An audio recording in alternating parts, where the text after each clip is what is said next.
bonjour, ou devrais-je dire plutôt Sega, ou encore Kwe, en langage Kanien'kehá:ka ou en langage Anishinaabe.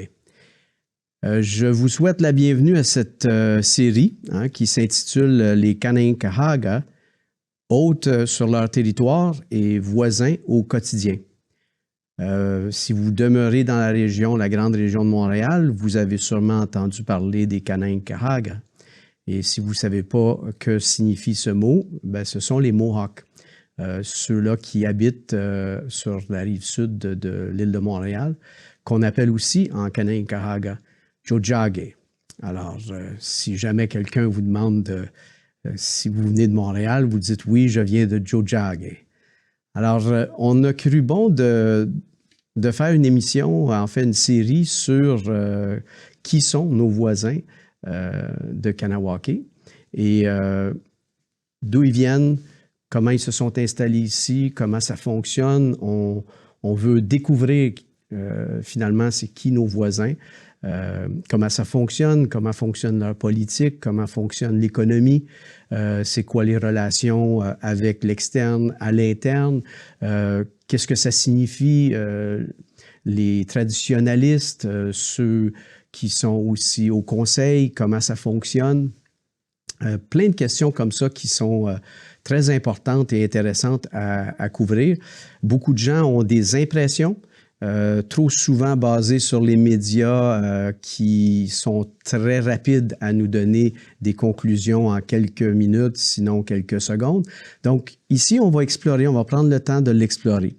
Au début, on va commencer par savoir comment les Autochtones, tous les Autochtones, pas seulement nos voisins de Kahnawake, mais tous les Autochtones, comment les déplacements humains se sont faits, comment ils sont arrivés ici. Par la suite, on va apprendre quel a été le contact, parce qu'il y a eu la colonisation, cette période-là qui a été pas toujours joyeuse. Puis, on va apprendre de cette période-là. On va apprendre à comprendre aussi comment ça a évolué. Par la suite, on aura une autre émission sur les réalités juridiques. Qu'est-ce que ça veut dire d'être autochtone au Canada?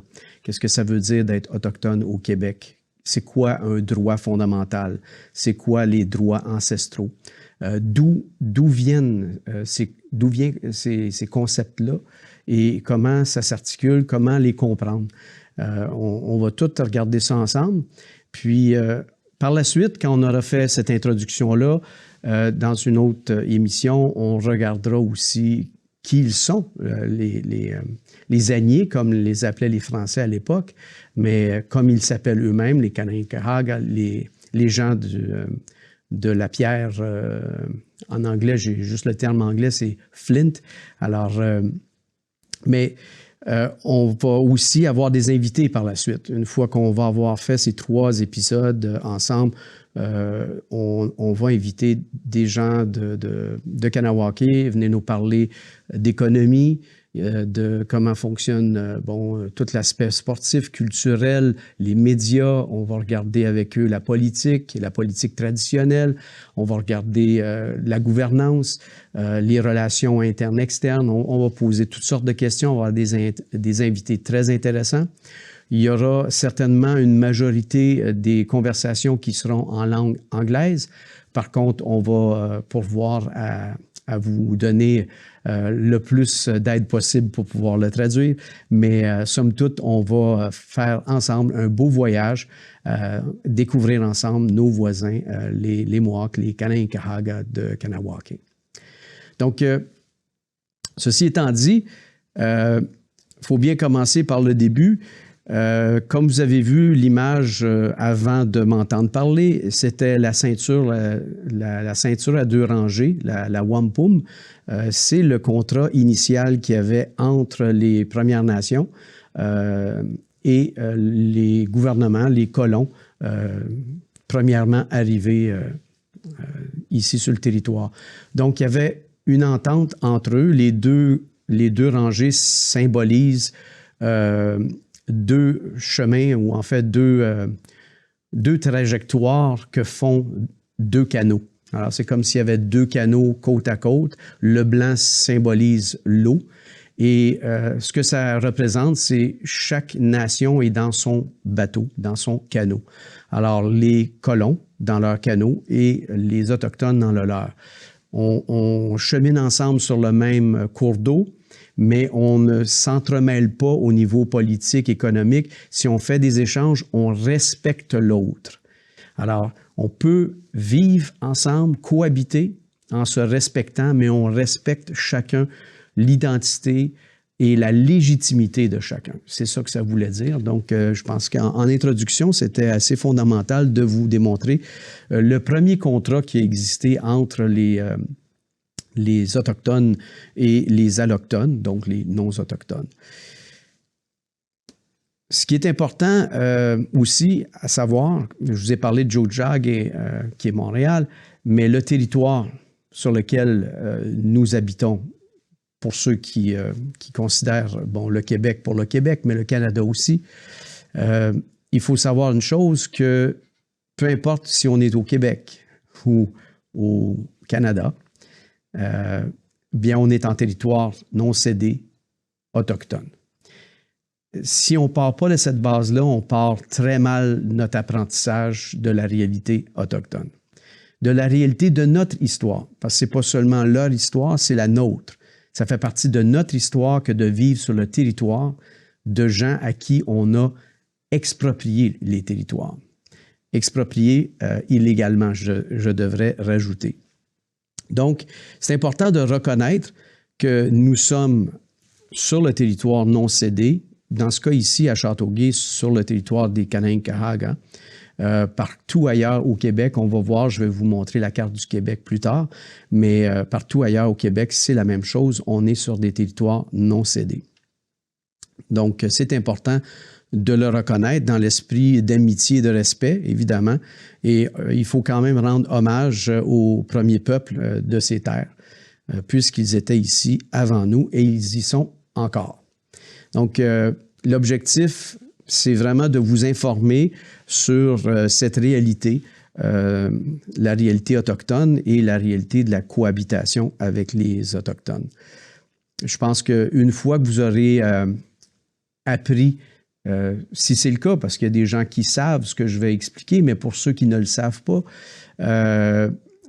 l'apprendre, ça fait de vous un ambassadeur supplémentaire, une ambassadrice supplémentaire à pouvoir véhiculer la vérité. Ce qui est important, c'est vraiment de partager ensemble la vérité.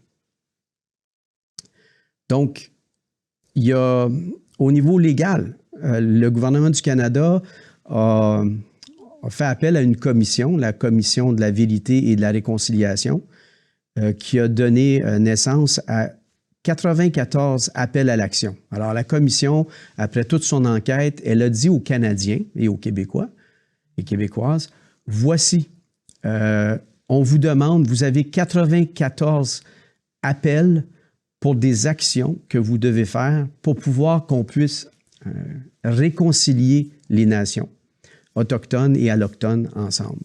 Donc, je vous recommande fortement, tout le monde est bien avancé sur le Google, d'aller sur l'Internet et de taper Commission de la vérité et de la réconciliation du Canada, appel à l'action 94.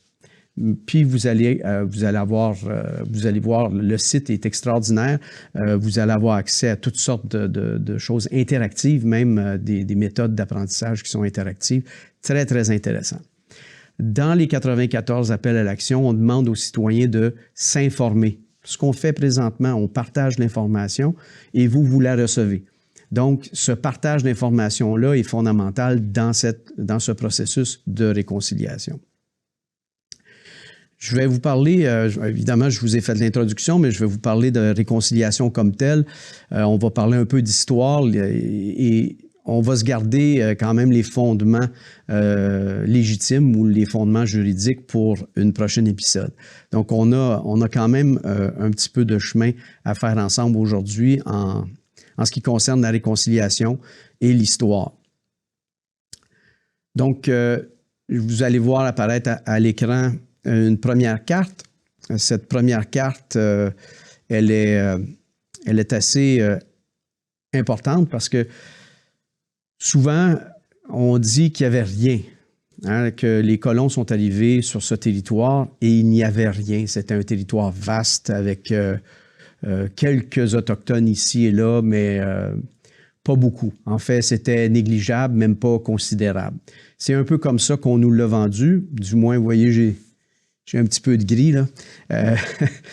À mon époque, c'était vendu comme ça. On nous apprenait ça à la petite école, que, bon, les Autochtones, il n'y en avait pas beaucoup, et puis, ben, c'était pas si grave que ça si on a fait ce qu'on a fait de terrible à leur endroit. Par contre, la première carte, vous allez voir, ça vient de la compagnie de la baie du Tson, quand même une compagnie qui date depuis très, très longtemps, puis ça date presque du début de la colonisation, un peu après, mais quand même. Et vous voyez sur cette carte-là qu'il n'y a aucun espace vide.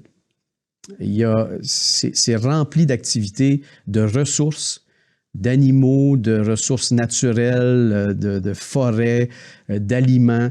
C'est plein de choses qui sont très intéressantes pour qui? Bien, pour les marchands, donc pour la compagnie de la baie du Tson. S'il n'y avait vraiment rien sur le territoire canadien, personne ne serait venu ici pour le prendre. Donc, c'est déjà une contradiction historique de dire qu'il n'y avait rien. C'est faux. Ils sont venus ici parce qu'il y avait quelque chose à prendre et il y avait beaucoup de ressources. Et évidemment, cette carte démontre, et c'est une vieille carte, donc c'est une vérité qui nous vient à travers l'histoire, qui nous dit qu'il y avait des Autochtones partout aussi. Donc, c'est pas vrai qu'il y avait quelques Autochtones ici et là. Ils occupaient le territoire dans son ensemble.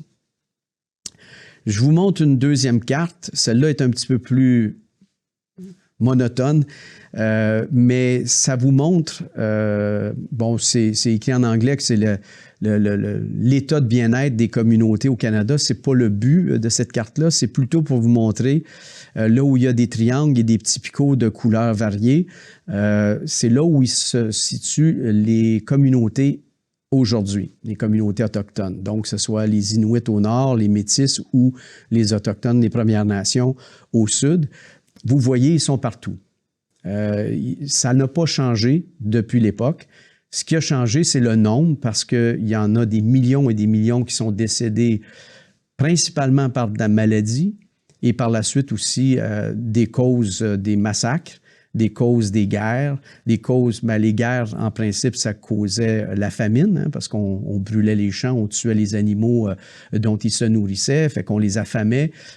Tout ça pour les forcer à abdiquer, à abandonner leur territoire puis leur terre. Donc, ce sont des choses horribles de notre passé, mais si on ne s'en parle pas, on n'atteindra jamais la réconciliation. Donc, vous voyez effectivement qu'ils sont partout. Donc, je vais vous parler un petit peu là, de chiffres.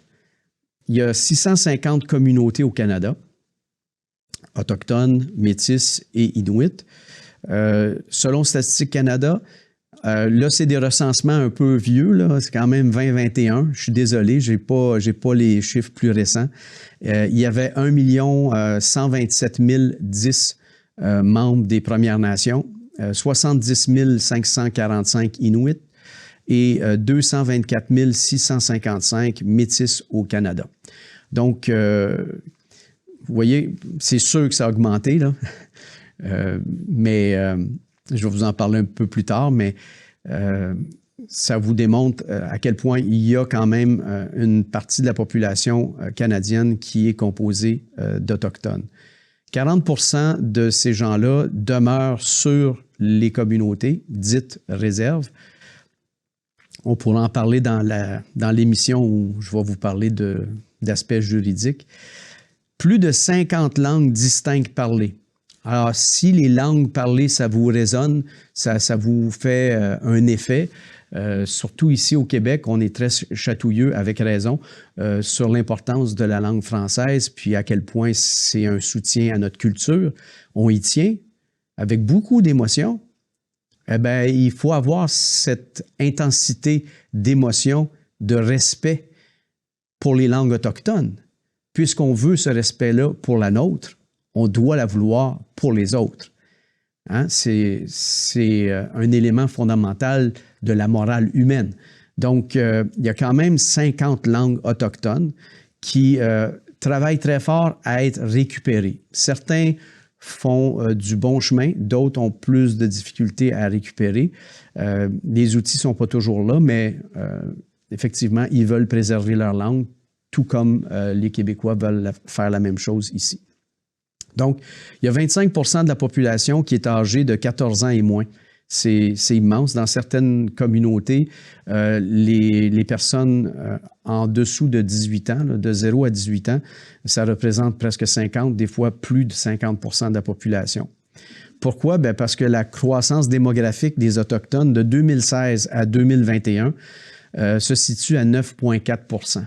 Donc, les Autochtones se reproduisent beaucoup plus rapidement que les Québécois ou les Canadiens qui sont à peine à 1,3 comparativement aux Autochtones à 9,4. Donc, la population augmente rapidement. Et c'est pour ça que j'ai dit en 2021, les chiffres que je vous ai donnés au départ, là, c'est sûr que ça a changé. Donc, la croissance démographique est importante. Il y a 3394 territoires réservés.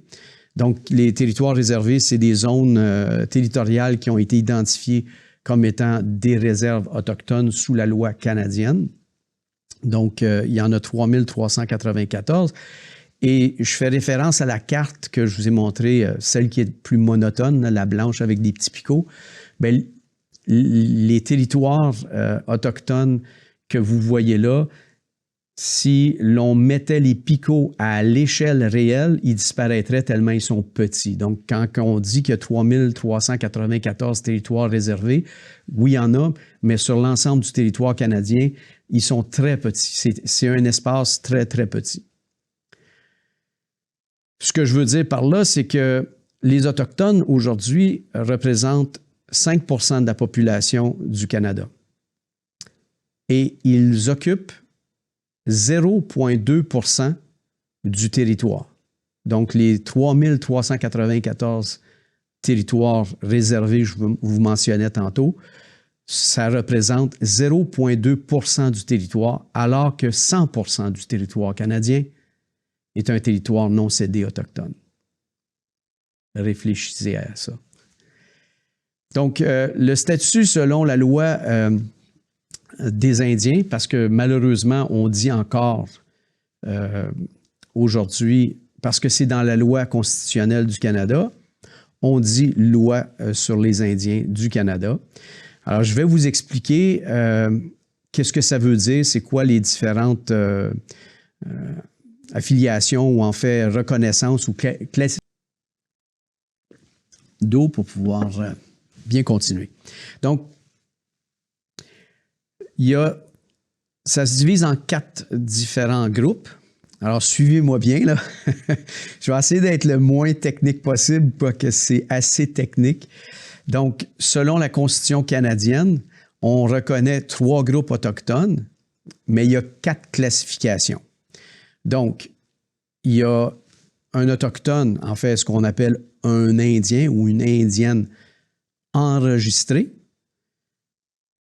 un autochtone ou une autochtone non enregistrée, Inuit et métis.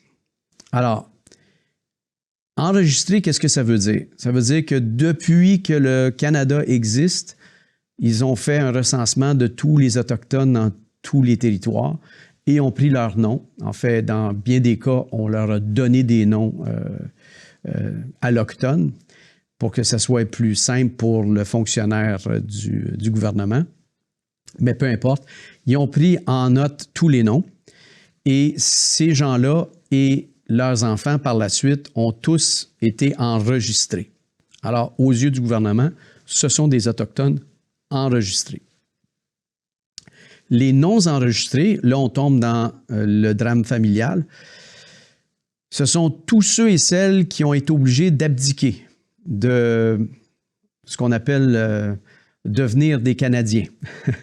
Les gens qui ont renoncé à leur statut d'Indien. parce qu'ils voulaient devenir professeurs d'université, parce qu'ils voulaient devenir avocats, parce qu'ils voulaient devenir médecins.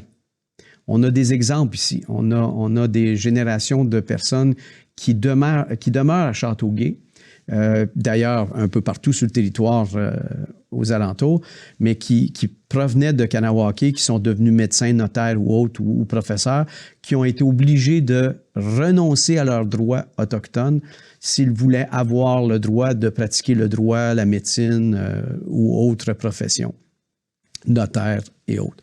Donc, c'est à noter qu'il y a beaucoup de ces gens-là qui ont dû abdiquer à ces droits-là.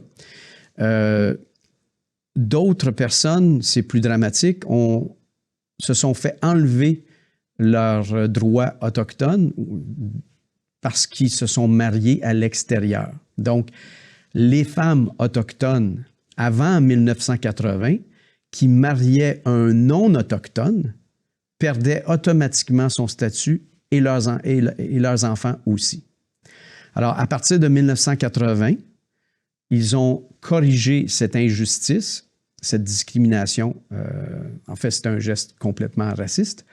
Ça a été renversé par la Cour et depuis 1980, maintenant, les femmes autochtones et leurs enfants peuvent réclamer un retour de statut. Ça ne se fait pas toujours. Ce n'est pas tout le monde qui est au courant de la chose. Donc, ce n'est pas 100% des gens qui ont le droit à leur statut qui l'ont récupéré. Alors, c'est bien important de le comprendre. Après ça, il y a un autre élément tragique, c'est que durant les années 50 et surtout les années 60, il y a eu des rafles. Oui, des rafles comme on en entend parler dans les documentaires sur l'Allemagne nazie où on raflait dans les quartiers les gens qui étaient juifs pour les mettre dans des camps de concentration. Bien, ici, au Canada, on raflait dans les communautés autochtones les enfants pour les enlever des mères souvent monoparentales disant qu'ils étaient incapables de subvenir aux besoins de leurs enfants. Alors, on a enlevé comme ça des milliers d'enfants. Les chiffres ne sont pas exacts, c'est entre 3 et 6 000. Certains diront plus, certains diront moins, mais il y a définitivement un recensement qui a été fait de ceux qui se sont autodéclarés. Il y a des histoires d'horreur là-dedans et souvent, les enfants étaient donnés à des familles non autochtones qui n'étaient même pas du Canada. Alors, ils étaient complètement expatriés ailleurs. Des histoires d'horreur, il y en a eu beaucoup. Il y a eu des histoires où ça l'a bien tourné, mais sont plutôt rares dans ceux qui ont été recensés. Alors, voilà pour les non-enregistrés. Donc, il y a plein de raisons qui font en sorte qu'il y a des Autochtones qui avaient le droit d'être des Autochtones qui ont perdu ce droit-là. Alors, ça va pour enregistrés et non enregistrés. Les Inuits maintenant. Les Inuits après la Deuxième Guerre mondiale, il y a eu beaucoup de tensions dans le Nord canadien. Les Russes, les Scandinaves voulaient tous réclamer les îles au nord du Canada. Donc, le Canada s'est dépêché. Là, je vous résume ça. Hein. Ce n'est pas un cours d'histoire à l'université, donc je vous fais un résumé assez vulgaire. Donc, le Canada a pris les Autochtones, en fait les Inuits d'un peu partout, leur a dit, bon, ben voici votre carte d'assurance sociale. Vous êtes maintenant, félicitations, vous êtes Canadien. On vous prend ici, on va vous déposer sur une île. C'est pas tout le monde qui a survécu à ça parce que, aussi brillants que peuvent être certains fonctionnaires de l'époque, certains étaient plus brillants que d'autres. Ils pensaient que les Inuits pouvaient survivre n'importe où en autant qu'il y avait de la glace. Donc, ils ont déposé, certains sont décédés, femmes et enfants. Mais grosso modo, ceux qui ont survécu, on les a placés un peu partout sur les îles au nord du Canada en leur donnant une carte d'assurance sociale en disant, félicitations, vous êtes maintenant des Canadiens et des Canadiennes. Alors, les Inuits, c'est comme ça qu'ils sont devenus Canadiens. Alors, ils n'ont pas un statut autochtone, mais ils sont autochtones. Ils sont reconnus, mais par contre, ils sont des citoyens à part entière. D'ailleurs, sur le territoire des Inuits, que ce soit au Nunavik, donc le nord du Québec, ou au Nunavut, au nord du Canada, terre de Baffin et anciennement territoire du Nord-Ouest, ces gens-là sont des citoyens et vivent dans des municipalités. pas dans des territoires réservés. Donc, ils ont un maire, ils fonctionnent exactement comme nos municipalités à nous. Alors, chose intéressante, c'est que dans le nord du Québec, ils ont un gouvernement maintenant, un peu comme la province a un gouvernement, ils ont un gouvernement régional, les Cris aussi d'ailleurs. Donc, voilà pour les Inuits. Et puis, pour les Métis, c'est un petit peu compliqué, mais je vais essayer de vous découper ça. Alors, d'abord, on dit toujours quelqu'un est métis. Quand on parle, quelqu'un est métissé. Si mon père est, je sais pas moi, haïtien et ma mère, elle est portugaise, ça fait de moi une personne métissée. On s'entend, tout ça, tout le monde comprend ça. Mais un métis sous le statut de la loi sur les Indiens du Canada, c'est pas une personne qui est métissée. Effectivement, c'est quelqu'un qui a été métissé, mais ce n'est pas le seul critère. Les critères suivants sont fondamentaux. C'est que vous pouvez avoir le statut de métis à partir du moment où vous parlez la langue, vous pratiquez la culture, que vous êtes reconnu aussi par vos pairs qui sont eux aussi des métis. Chose à savoir, c'est qu'au Québec, en Ontario et dans les Maritimes, il n'y a pas de métis. Depuis 2023, où le gouvernement du Canada a changé la loi reconnaissant les droits fondamentaux et surtout la Déclaration des Nations unies sur les droits des peuples autochtones, il s'est passé quelque chose d'intéressant au Canada. Tout le monde voulait devenir autochtone parce qu'il pouvait avoir accès à des sommes d'argent dans des contrats, etc. D'ailleurs, il y a eu pas mal de fraude là-dessus. Par contre, là où je veux en venir, c'est que les métis n'existent pas à l'extérieur des zones reconnues comme étant des métis. Louis Riel, par exemple, c'est le métis le plus populaire dans l'histoire canadienne. Et au Manitoba, entre autres, il y a des métis en Saskatchewan, il y a des métis en Alberta, il y a des métis pas mal dans l'Ouest. Mais de l'Ontario, Québec, Maritime, il n'y en a pas. Ceux qui sont métis et qui vivent ici, ce sont des métis qui viennent, par exemple, du Manitoba, qui ont déménagé, qui sont venus, ils ont migré, si vous voulez, au Québec. Mais il n'existe pas, par exemple, il y a beaucoup de gens qui disent, à la blague des fois, mais de façon très disgracieuse d'autres fois, « Ouais, ma grand-mère, c'est une Algonquine. Combien de fois je l'ai entendu, celle-là?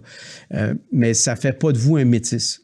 Même si c'est vrai que votre grand-mère était Anishinaabe ou Mohawk ou peu importe quelle nation, ça ne fait pas de vous quelqu'un qui est membre d'une nation métisse. Parce que les métis, ce sont des autochtones et des non-autochtones qui ont vécu ensemble assez longtemps pour que certains d'entre eux se mélangent entre eux et deviennent métis. Mais on n'a pas nécessairement 100% de gens qui sont mélangés. Il reste des gens qui restent allochtones, mais qui ont adopté la culture, la langue, les façons de faire, la chasse, les habitudes et même le parler. Il y a des métissés qui sont des métis qui sont vraiment un mélange entre les deux cultures. Et il y a aussi les autochtones qui ont resté autochtones, qui parlent la nouvelle langue métissée. Et tout ce beau monde-là, ça a créé la nation métisse. Alors, c'est ça, les métis au Canada. Si vous ne le saviez pas, vous le savez maintenant. Alors, les nations au Québec. Vous devriez avoir à l'écran maintenant une belle carte avec un beau fond bleu qui vous montre le Québec. Et sur la carte, vous voyez les picots de couleurs variées avec... Bon, c'est une carte qui a été faite dans le temps, là, avec des symboles d'igloo sur le dessus. Je trouve ça un peu péjoratif, mais bon, ça peut être discutable. Alors, il y a les Abénakis. Donc, les Abénakis, ils se trouvent plutôt au centre du Québec, dans le coin de Trois-Rivières. Il y a les Algonquins, ce qu'on appelle les Anishinaabe, qui est plutôt dans l'ouest du Québec, en bas à gauche, donc qui longe l'Ontario.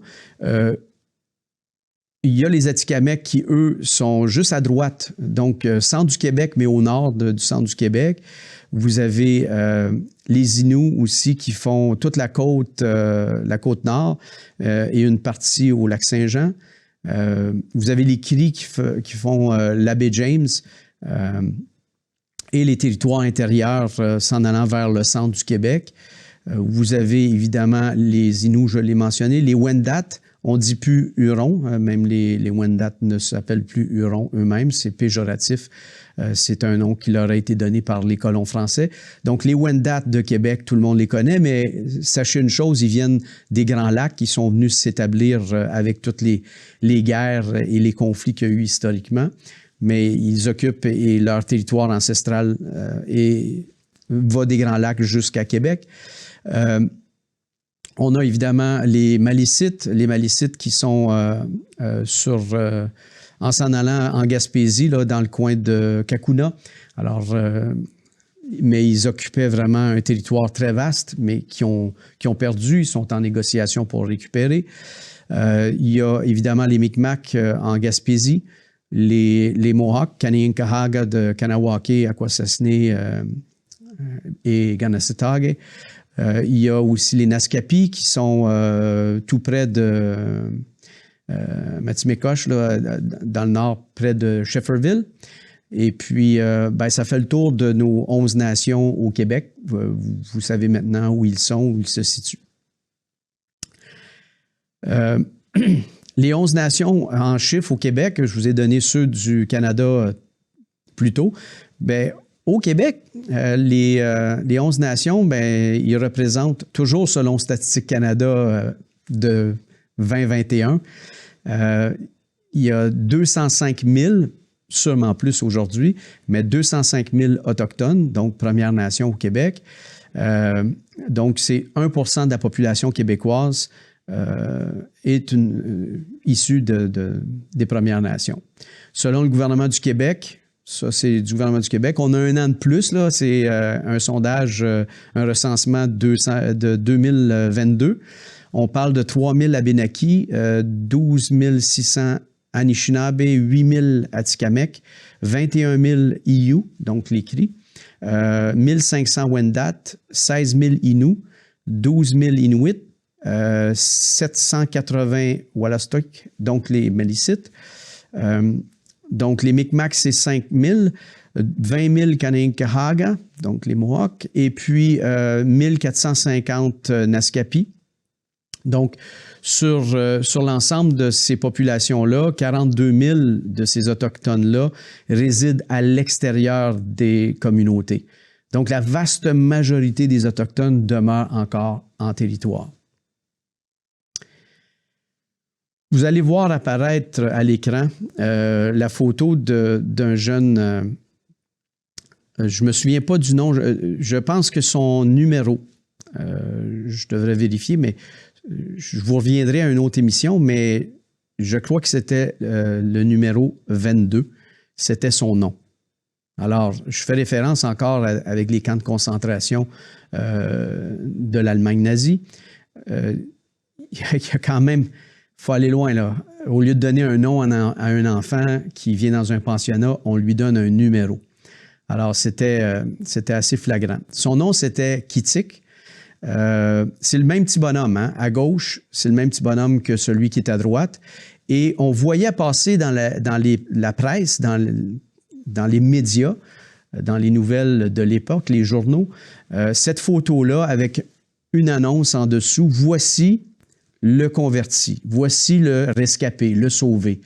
On a tué l'Indien dans l'Indien. Alors, on a enlevé son identité autochtone et regardez comment est-ce qu'on l'a sorti de son élément naturel, de sa culture, et on en a fait un être humain civilisé, bien habillé, les cheveux coupés, bien propre, etc., etc. Donc, c'était l'approche raciste. Il faut dire les mots, un chat, c'est un chat. Hein? Et alors, c'était des techniques, des tactiques très racistes pour démontrer à quel point le gouvernement du Canada était en train de faire avancer la civilisation autochtone en les civilisant, justement. Alors, c'est pour vous donner un exemple de ce premier rapport de force qui s'est exercé sur eux. Évidemment, on a tendance à dire bon, ben, c'est terrible ce qui s'est passé dans le temps avec les Autochtones. Moi, personnellement, en 2026, j'ai rien fait de mal, on ne se sent pas coupable. Ben, je comprends ça. Par contre, en 2026, on bénéficie aujourd'hui de toute la richesse, tout le confort dont on jouit aujourd'hui vient de la richesse qui a été extraite des ressources. La richesse qui a été créée, elle a été créée du territoire. Le territoire, lui, c'est un territoire non cédé, autochtone. Alors, c'est ça notre responsabilité, c'est de savoir qu'on jouit encore aujourd'hui des bénéfices de cette prospérité qui nous vient de nos ancêtres grâce aux sacrifices qui ont été faits, pour ne pas dire les massacres, la destruction culturelle, l'anéantissement des langues, et j'en passe.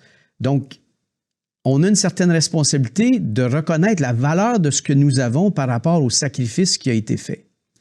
Alors, c'est là que ça commence, la réconciliation. C'est de dire, wow, je n'ai pas à me sentir coupable, mais j'ai à me sentir responsable de bien agir, de bien réagir à la réalité autochtone d'aujourd'hui. C'est ça la réconciliation. Donc, pour la commission La vérité et de la réconciliation, je vais les citer, juste pour être certain que je dis les bonnes choses. La réconciliation consiste à établir et à maintenir une relation mutuellement respectueuse entre les Autochtones et les non-Autochtones au Canada. Pour que ça se concrétise, il faut connaître le passé, c'est ce qu'on fait ensemble ici, reconnaître les dommages, c'est aussi ce qu'on fait ici, qui ont été infligés. Se repentir, c'est une façon de dire le reconnaître et dire « ouais, OK, j'admets ce qui s'est passé ». Donc, repentir des causes, parce qu'il y a une cause, c'est pas fini cette histoire de conquête-là, on la vit encore aujourd'hui, on va le voir dans les statistiques plus tard. Donc, et de poser des gestes pour changer les comportements. Alors, parce que on n'est pas encore arrivé à ça. Les comportements n'ont pas encore tout changé. Notre attitude n'a pas encore complètement changé, du moins pas suffisamment. Donc, la relation entre les Autochtones et les non-Autochtones n'en est pas encore à du respect mutuel. Juste à regarder les médias récemment, de la façon qu'ils ont été traités et qu'elles ont été traitées, vous allez convenir. La Commission croit cependant qu'on peut y arriver. Donc, on a beaucoup de travail à faire. On a l'opportunité ensemble de le faire. Ce qu'on fait ici, entre vous et moi, vous les auditeurs et auditrices, et moi qui vous explique ces choses-là, ça fait partie de ce processus de réconciliation. Donc, il ne faut pas être négatif puis dire, ben non, moi, je suis coupable de rien. Il faut l'accepter en disant, qu'est-ce qui est vraiment arrivé? Ne vous sentez pas coupable, mais acceptez ce qui est arrivé par contre. Il ne faut pas le nier, il faut le reconnaître et lui donner sa valeur. Donc, le colonialisme, c'est important de savoir ce que ça veut dire. Tu sais, on entend parler, puis je suis certain qu'on n'a pas tous le temps d'aller voir sur Google. Par contre, le colonialisme, on entend parler, mais qu'est-ce que c'est? C'est d'abord, et ce n'est pas moi qui le dis, ce sont des gens de sciences politiques, de sciences sociales, etc. C'est une définition générale. Le colonialisme est d'abord, au sens idéologique, une autorisation divine. On s'entend, là? C'est une autorisation qui est venue de Dieu. Que les dominants, donc ceux qui viennent ici avec les armes, que les dominants se donnent, donc c'est une autorisation que les dominants se donnent et qu'ils imposent sur ceux et celles qu'ils subordonnent dans le but d'avancer leurs propres intérêts. Fait qu'ils viennent ici pour voler, puis ils disent que c'est Dieu qui leur donne la permission. Pensez-y un peu, y a-t-il quelque chose aujourd'hui, présentement, qui ressemble à ça? Juste un clin d'œil. Ce concept-là nous vient, c'est pas inventé, c'est pas farfelu, ça vient d'un concept qui s'appelle, en fait, c'est une bulle papale, Une bulle papale, c'est une loi que fait le pape. Une bulle qui s'appelle Terra Nullius, qui a été écrite en 1095. Ça vous dit quelque chose? 1095, le pape, il s'est fait dire par Dieu que, bon, écoutez, si les territoires que vous rencontrez sont occupés par des gens qui ne sont pas des chrétiens, c'est correct, vous pouvez les tuer, il n'y a pas de problème. Et une fois qu'ils seront débarrassés, ce qu'il y a là, c'est à nous, c'est à vous. Alors, c'était ça la bulle papale. Et en 1493, donc un an après le petit voyage de Christophe Colomb, il y a une autre bulle papale qui s'intitule Inter cetera, donc en passant. En fait, en latin, ça veut dire en passant, entre autres. Entre autres, c'est Alexandre VI, ça ne vous dit rien, c'est le petit monsieur Borgia, qui lui a fait encore une fois une autre bulle qui donne cette fois-ci beaucoup plus de force à la doctrine de la découverte, qui est un assemblage de principes à portée religieuse, juridique, selon laquelle les puissants Européens ont justifié à partir du 15e siècle l'occupation, le pillage et l'expansion coloniale des terres dont la population n'était pas chrétienne. On l'a définit, c'est-à-dire la doctrine de la découverte, dans sa réalité actuelle, aujourd'hui, on la définit comme telle, comme étant la source d'un héritage légal formé de principes discriminatoires visant à justifier le comportement des pays colonisateurs. Alors, il faut admettre ça. À partir du moment où on dit « Ouais, ça c'est notre histoire, c'est comme ça que ça s'est passé », là on peut passer au prochain numéro. Vous comprendrez, avant de vous introduire nos voisins Kanien'kehá:ka de Kahnawake, c'est important de connaître ces choses-là. Autrement, c'est les préjugés qui vont ressortir. Notre cerveau, c'est plus fort que nous. Notre cerveau va aller vers le préjugé parce que c'est la chose la plus gratuite qu'on nous a servi jusqu'à aujourd'hui. Donc, c'est pas compliqué, hein, les grands principes de colonisation, c'est s'il n'y a pas de population d'origine, il n'y a pas personne pour réclamer les terres. Vous comprendrez l'importance de pouvoir anéantir complètement les populations, essayer de les exterminer complètement, c'était l'objectif. Et ça a été l'objectif. Vous allez voir, je vais vous faire une citation assez choquante. J'invente rien ici, encore une fois, c'est dans les procès-verbaux du Parlement canadien. Hein? C'est un ministre qui dit ce que je vais vous dire. Là. Tenez bien votre sucre, là. Attachez-la bien avec la broche, comme on dit.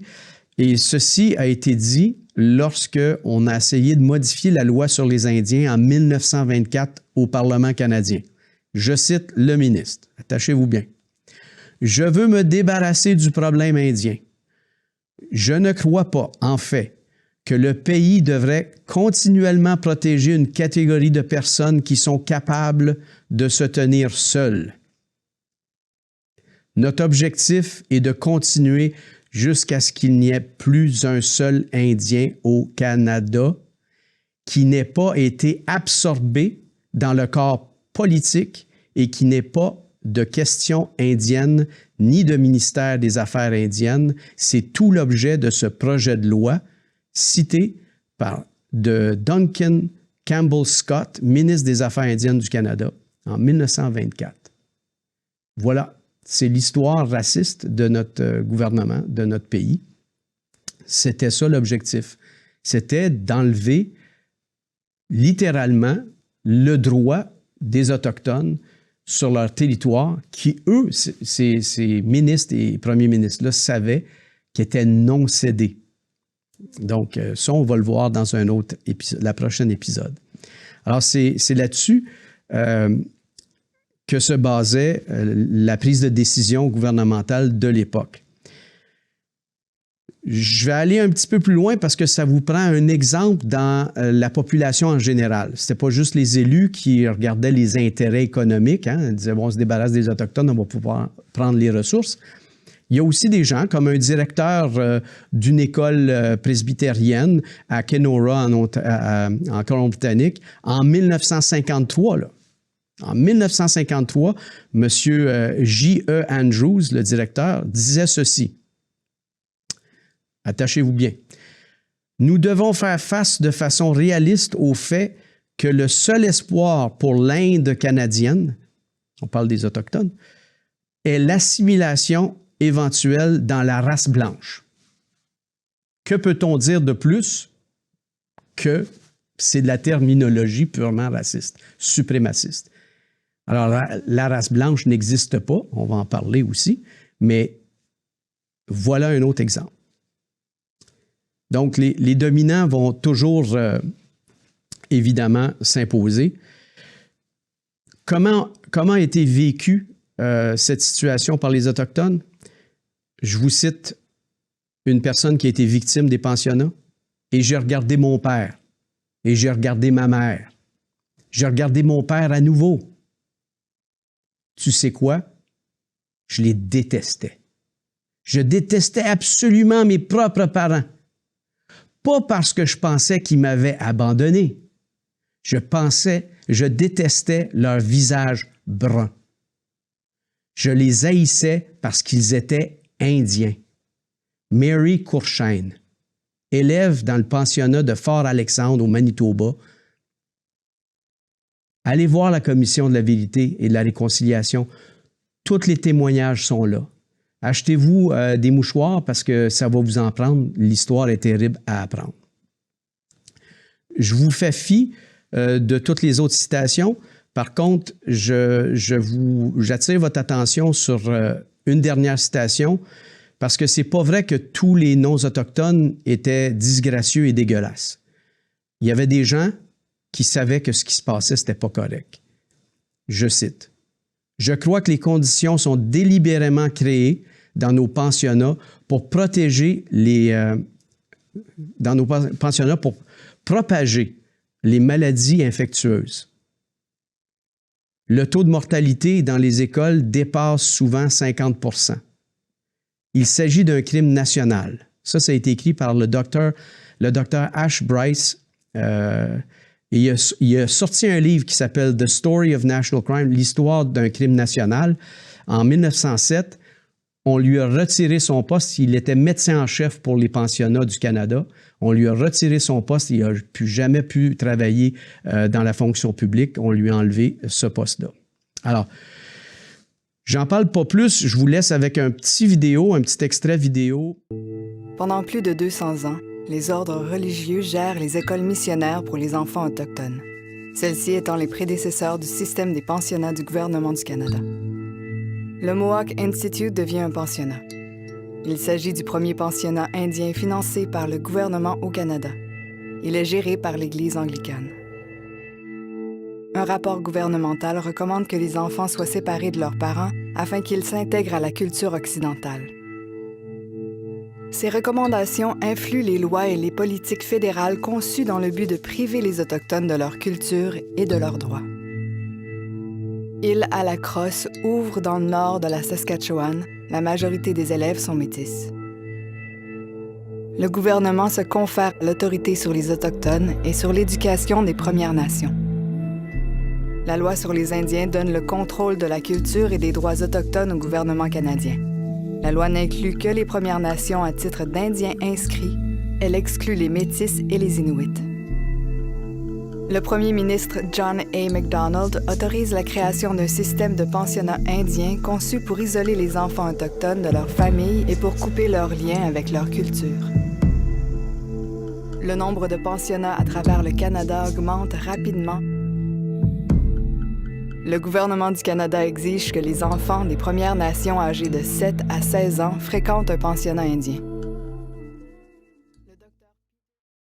Donc, vous avez vu, c'était pas toujours jojo de passer au pensionnat. C'était même très, très difficile. Donc, à l'écran, vous allez voir une image Donc, cette image-là a été faite par un artiste de l'époque. On parle de l'époque de la colonisation. Quand on vous dit qu'il n'y avait pas de civilisation ici, ils ne savaient pas lire, pas écrire, etc. En fait, l'écriture n'est pas celle qu'on convient. Il y avait d'autres façons de communiquer, mais il y avait certainement une intelligence, des capacités de construction incroyables. Des ingénieurs, il y en avait. Il n'y avait pas de diplôme comme tel, mais c'était des ingénieurs par rapport à ce qu'ils faisaient. Fait que vous voyez, l'image qui est faite là vous démontre très bien comment c'est schématisé, mais ça vous démontre comment les communautés étaient bâties. Il y avait toute une structure à l'interne, où étaient les maisons, à quoi correspondait telle maison plutôt que telle autre. Chaque maison avait sa fonction. C'était très structuré et même les colons qui arrivaient, ils le savaient. Alors, à quelque part, il y a quelqu'un qui nous a menti sur cette réalité-là. L'autre photo qui suit, c'est une rencontre, évidemment, vous voyez avec des délégués du gouvernement français. Vous voyez qu'ils sont dans un endroit autochtone, un établissement autochtone. Les Autochtones sont tout le tour et les colons ne sont pas là pour dire, dicter, imposer quoi que ce soit. Ils sont en demande et en négociation de nation à nation. C'était ça le rapport initial entre les peuples. C'est à ce rapport-là qu'il faut retourner. Ça fait partie du processus de réconciliation. Rapidement, je vous parle du mythe de la création. Pour les Autochtones, comment ils sont venus, comment ils sont arrivés ici. Il y a le mythe de la tortue. Ce n'est pas généralisé pour tous les peuples autochtones. C'est particulier à certaines zones, puis je le généralise, je ne suis pas un spécialiste théologue de la question du mythe autochtone, mais je vous la résume en gros. C'est qu'une dame allait régulièrement dans le monde supérieur prendre des racines et des éléments pour faire à manger ou à boire, et à force d'aller au même endroit et à creuser au même endroit, elle a fait un trou et elle est tombée à travers le trou. Elle était enceinte, puis elle est tombée dans le monde si bas où nous vivons ici. Et elle est tombée sur le dos de la tortue. Donc, le dos de la tortue représente ce qu'on appelle l'Amérique du Nord, l'Amérique au complet. Donc, pour eux, c'est comme ça qu'ils sont arrivés ici. Sur le dos de la tortue. Il y a des animaux qui ont vu ça, puis on dit, bon, ben écoutez, elle est enceinte, il faut l'aider. Certains animaux ont été sous la mer, ont apporté avec eux de la terre, du fond marin, pour pouvoir la nourrir, parce que dans cette terre-là, il y avait les trois sœurs, la courge, la fève et le blé d'Inde. Le blé. En fait, non. Le maïs, voilà. Donc, c'est un peu le mythe de la création autochtone.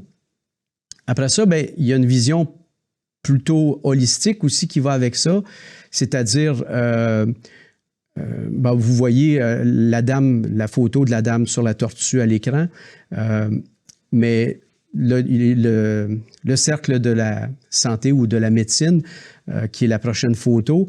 Vous l'avez sûrement vu, le blanc, le jaune, le rouge, le noir, c'est des symboles aussi. Le jaune, c'est le printemps, c'est le matin, c'est la naissance, c'est toutes les plantes et les espèces qu'on recueille à cette période de l'année. Le rouge, c'est la vie adulte, donc c'est l'été, c'est la prospérité, c'est là où c'est les grandes chasses, etc., la grande récolte. L'automne, c'est le noir, donc la vieillesse, la fin du cycle. Puis, bon, toutes les espèces aussi qu'on récolte, toutes les procédures qu'on doit mettre en place pour se préparer pour l'hiver. Et l'hiver, au nord, en haut, en blanc, la mort, la nuit, la fin du cycle et le jaune encore. Donc, vous voyez que eux, c'est cyclique, alors que nous, c'est linéaire. En 1900 à 2026, c'est une ligne, puis on met des coches, puis on met des événements. Alors que eux, c'est cyclique.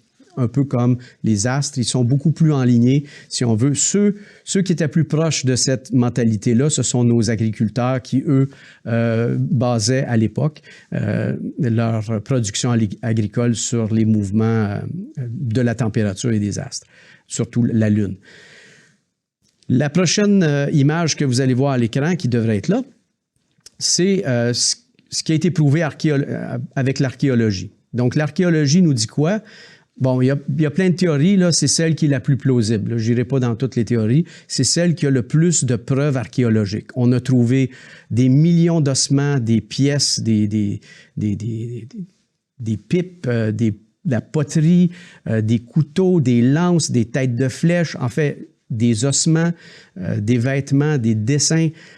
Il y a plein de preuves historiques. Et vous voyez qu'on part il y a 200 000 ans approximativement d'Afrique et l'humanité se répand partout sur la Terre, sur les flèches que vous voyez là. Et évidemment, ceux qui sont devenus les Autochtones de l'Amérique et de l'Amérique centrale et du Sud sont passés par ce qu'on appelle la Russie aujourd'hui et sont descendus. Donc, c'est la théorie la plus plausible. Il y en a d'autres. On pourra les explorer, mais ce n'est pas le lieu aujourd'hui. Alors, voilà comment il serait arrivé ici, sur le territoire de l'Amérique. Donc, des gens qui disent « Ah ouais, mais ils sont sortis de l'Afrique. » Oui, ils sont sortis d'Afrique. Donc, essentiellement, ça nous amène à un aspect de la réconciliation qui est fondamental, c'est-à-dire le racisme. Et l'élément principal du racisme, c'est toujours la couleur de la peau. Alors, le mythe de la couleur de la peau, il faut le défaire. On va voir une vidéo bientôt. Mais juste pour vous dire, et on va terminer cette vidéo-là, c'est pour vous dire qu'en sortant d'Afrique, on a tous changé, notre métabolisme a changé. Moins on était exposé au soleil, plus notre mélanine avait besoin d'absorber de soleil. Donc, on pâlissait pour pouvoir absorber le soleil. Une peau foncée repousse le soleil. Donc, on a pâli en allant de plus en plus au nord, en se couvrant parce qu'il faisait de plus en plus froid. Tous ces éléments-là ont fait en sorte que nous, je parle des Occidentaux caucasiens, on a pâli, alors que ceux qui sont restés plus au sud ou plus dans des zones ensoleillées ont resté foncés. Donc, c'est un peu ça, et c'est ce que la vidéo qui va suivre va vous expliquer. Skin covers all our bodies, but its color varies from person to person. To understand why, we need to peer inside its layers. Skin cells and their allies, hair, sweat, and oil glands, form a first line of defense from the environment. Skin's three main layers are each a distinct community of cells with different jobs. To see what gives skin its color, we need to focus on the outermost layer, the epidermis, and two important cell types, keratinocytes and melanocytes. The keratinocytes are the cells that form the surface of the skin and are on the front line for taking insults from the environment. Deeper down in the epidermis, right at the base of the layer, we find the melanocytes. These star-shaped cells produce the important pigment melanin. J'espère que cette vidéo-là, malheureusement, qui est seulement en anglais, mais je pense que les images disent pas mal tout. Ça se comprend assez bien. J'espère que cette première épisode de toute une série vous a plu, vous a instruit. J'espère vous voir à la prochaine. Donc, soyez au rendez-vous.